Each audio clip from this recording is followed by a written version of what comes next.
महाविकास आघाडीनंतर आता मनसेनं देखील ईव्हीएमवर खापर फोडले। विधानसभेच्या निकालामध्ये ईव्हीएमचा रोल आहे असं अविनाश जाधव म्हणाले। इस्रायली टेक्नॉलॉजी वापरून ईव्हीएम हॅक करण्यात आल्याचा आरोप प्रशांत जगतापांनी केलाय। विरोधकांकडून रडीचा डाव खेळला जातो असं प्रत्युत्तर यावर सुनील तटकरे यांनी दिलंय। ईव्हीएम विरोधात मवियानं घेतलेल्या भूमिकेनंतर मनसेनेही विधानसभा निकालाचं खापर ईव्हीएमवर फोडलंय। विधानसभेचा निकाल मान्य नाही, निकालात ईव्हीएमचा रोल, अविनाश जाधवांचं विधान। आम्हाला एवढा वाईट रिझल्ट येईल हे अपेक्षितच नाही, अपेक्षित नाही किंवा आम्हाला मान्यच नाही। हे अशक्य, अकल्पनीय आहे आणि मी खात्रीने सांगतो की ईव्हीएम शिवाय ही गोष्ट अशक्य होती। यात ईव्हीएमचा खूप मोठा रोल आहे। ईव्हीएम संदर्भात राज ठाकरे लवकरच भूमिका मांडणार, अविनाश जाधवांचं स्पष्टीकरण।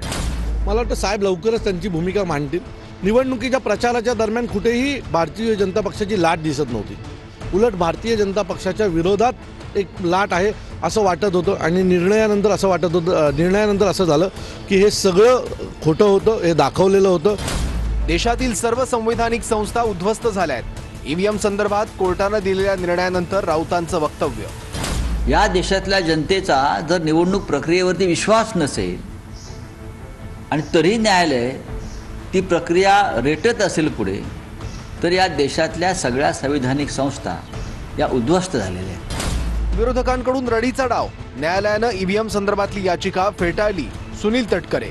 रडीचा डाव याच्यापेक्षा वेगळं काही नाही। याच मोठ्या राज्यामध्ये ज्याला लोकसभेला यश मिळालं यांच्या कर्तृत्वानं कालच माननीय सर्वोच्च न्यायालयाने ईव्हीएमच्या संदर्भामध्ये सुद्धा याचिका खारिज केली।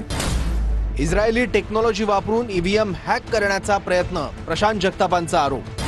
भाजपच्या संबंधित जे एक नका व्यक्ती आहे ज्यांनी मधल्या काळामध्ये आमदारांना दुसऱ्या पक्षातून फोडून गुवाहाटी सुरतपर्यंतचा प्रवास घडवला होता, त्यांच्या माध्यमातून इस्रायली टेक्नॉलॉजी वापर करून अशा प्रकारच्या ईव्हीएम हॅक करण्याचा प्रयत्न करण्यात आलेला आहे।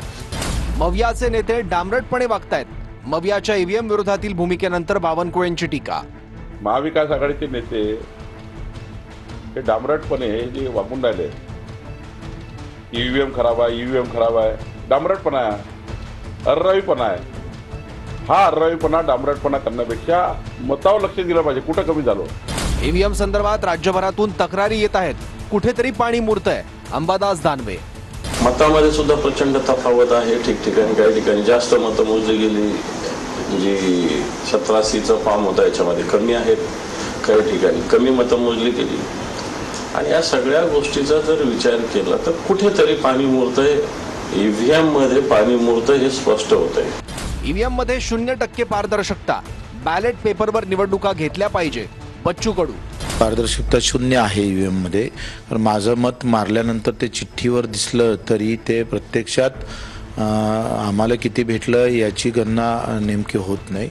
भाजपवाल्यांनी असं म्हणाले काय हरकत आहे का, आम्ही सुद्धा बॅलेटवर घेऊ। याचं उत्तर हे काल सर्वोच्च न्यायालयाने दिलेलं आहे आणि सर्वोच्च न्यायालयाने क्लिअर कट सांगितलं आहे की तुम्ही हारले की ईव्हीएम वाईट ही पद्धत बंद करा।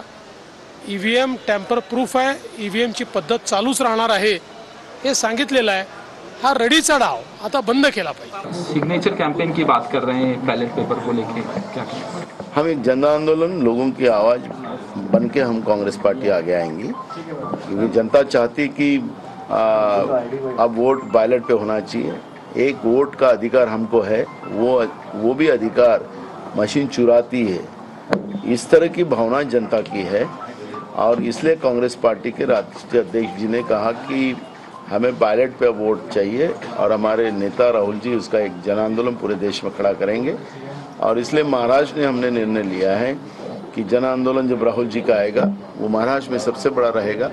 तुम्हाला ईव्हीएम चे सांगतो मी, जेव्हा ते हरता झारखंड मध्ये काय होतं, ईव्हीएम बरोबर होता का? झारखंड मध्ये ईव्हीएम बरोबर होता, कर्नाटक मध्ये ईव्हीएम बरोबर होता, लोकसभेमध्ये ईव्हीएम बरोबर होता, लोकसभेत ईव्हीएम बरोबर होता का? आता हरल्यावर तुम्ही रडीचं डाव काय खेळताय?